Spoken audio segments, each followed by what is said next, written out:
మన ఫ్యామిలీ అందరికీ హాయ్ అండి. శనివారం పగలంతా కూడా ఉప్పలమ్మ కొలుపుకు సంబంధించిన పిండి వంటలు, సరుకులు, సామాన్లు అన్నీ సదిరేసి సాయంత్రం 7 తోటకు బయలుదేరామండి కారులో. కారు అయితే మంది కాదు, అక్క వాళ్ళ అల్లుడి గారిది. ఈ కారు లేకపోతే మా వారు ఆటో మాట్లాడేవాళ్ళు. ఎందుకంటే ఇంటి దగ్గర నుంచి తోటకు వెళ్ళాలంటే సరుకులైనా మనుషులైనా మరి ఏదో ఒకటి కావాలి కదా. ఇక అల్లుడి గారే ఎందుకులే మామ ఆటో, నేను కారులో అందరినీ తోటకు చేరుస్తాలే అని 2-3 సార్లు పాపం తనే తిరిగి అందరినీ తోట దగ్గరికి తీసుకొచ్చాడు.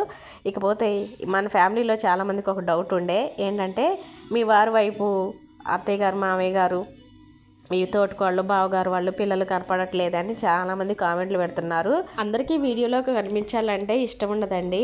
ఇక్కడ నేను చూపిస్తాను అక్కని, అంటే మా తోటికోడల్ని, అలాగే బావగారు వాళ్ళ అబ్బాయిని చూపిస్తా. వీడియో స్లో చేశారు చూడండి. సాధారణంగా వాళ్ళు ఉన్నారంటే పక్కకి తీస్తా తప్పితే వీడియో వాళ్ళని తీయనే, ఎందుకంటే వాళ్ళు వీడియోలోకి రావటం ఇష్టం ఉండదు. ఇక్కడ ఏదో చిన్నగా కనిపించారు, దాన్ని స్లో చేసే వీడియోని. గ్రీన్ కలర్ శారీ అక్క, వెనక కుర్చీ పట్టుకుంది అక్క వాళ్ళ అబ్బాయి, అంటే మా తోటికోళ్ళు బావగారు అబ్బాయి. ఇక బావగారి అల్లుడు గారు కూతురు రాకూడదు, అందుకే రాలేదు. అసలు ఉప్పలమ్మ అంటే మనకు దగ్గరలో ఉన్న వాళ్ళే వస్తారండి. నైటు తెల్లవారు అందరూ వస్తారు. మనం ఎవరైతే పిలుస్తామో వాళ్ళందరూ కూడా తెల్లవారు వస్తారు. ఇక్కడ అంతా రెడీ